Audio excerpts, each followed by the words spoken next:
ராகுவால பீடிக்கும் பொழுது சந்திரன் வந்து blue Moon, red Moon மாதிரியான கலரா பிரதிபலிப்பார். ஆரஞ்சு கலர், ரெட் கலர் அப்படி இப்படின்னு. ராகுவால பாதிக்கப்படும் பொழுதுதான் வணக்கம். நான் உங்கள் கீப்ரோஸ். நமக்கு எண்கணி ஞானத்தையும் வேத ஜோதிட ஞானத்தையும் ஆன்மீக ஞானத்தை வழங்கிய அனைத்து குருமார்களுக்கும் நன்றி என்ற அதே வேளையில் இது ஒரு ஜோதிட விளக்கு வீடியோ விருப்பம் உள்ளவர்கள் தொடர்ந்து பார்க்கலாம்.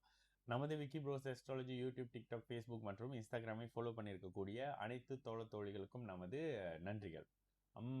ஒரு கேள்வி அண்ணன், சூரியன் ராகு கேது கிரகணம் அடையும் பொழுது சந்திரனுக்கு ஒளி இருக்குமா? Even thought Pournami or after one day of Pournami where moon is not affected but only sun. Okay, என்ன கேக்குறீங்க அண்ணன்? சூரியன் ராகு கேதுவோடு கிரகணம் அடையும் போது சந்திரனுக்கு ஒளி இருக்குமா? அதுதான் நம்ம கண்ணாலுமே பாக்குறோமே பிரதர்.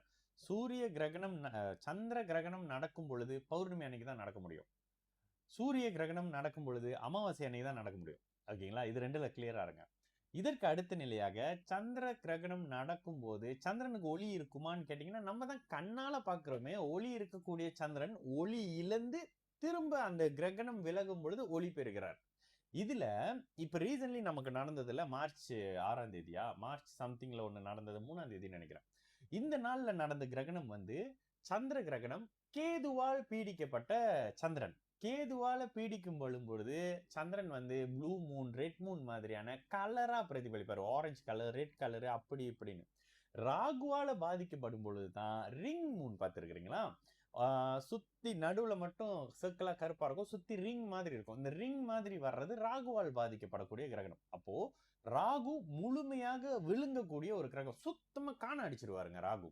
கேது அப்படி இல்ல, ஒரு மாதிரி மறைத்து வேற ஒரு நாங்க உருவாக்கி காட்டுறவர் கேது. இது ரெண்டுல தெளிவா இருங்க. இதனாலதான் ஒரு லக்னத்தில் கேது இருக்கும் பொழுது அவர் அந்த லக்னத்தினுடைய ஆழமான நிலையை பிரதிபலிப்பார். எப்படி? கன்னியில ராகு இருக்கிறது நல்லதுங்க.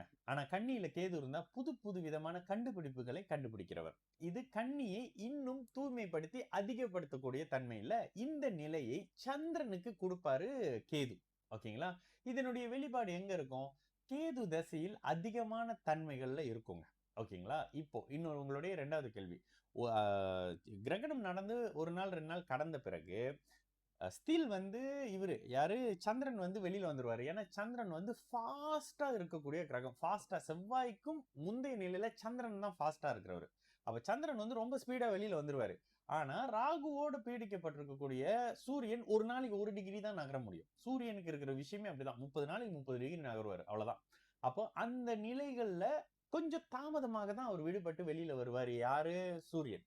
எந்த கிரகண நிலையிலையும். இது கிரகண நிலைக்கும் பொருந்தும், அஸ்தகங்க நிலைக்கும் பொருந்தும், எல்லா நிலைக்கும் சூரியனால சம்பந்தப்படக்கூடிய அத்தனைக்கும் பொருந்தும்ன்றதால மெதுவாகவே வருவார். ஒருவேளை சந்திரன் விலகி வந்துட்டாரு, ஆனா சூரியன் வந்து 1 டிகிரி 2 டிகிரி அமைப்புகள்ல ராகுவோடு இருக்கக்கூடிய நிலையில சூரிய தசை வந்தால் காரக ஆதிபத்திய நிலைகள் பாதிக்கப்படும் அப்படின்றதுதான் விஷயம் பிரதர். ஓகேங்களா?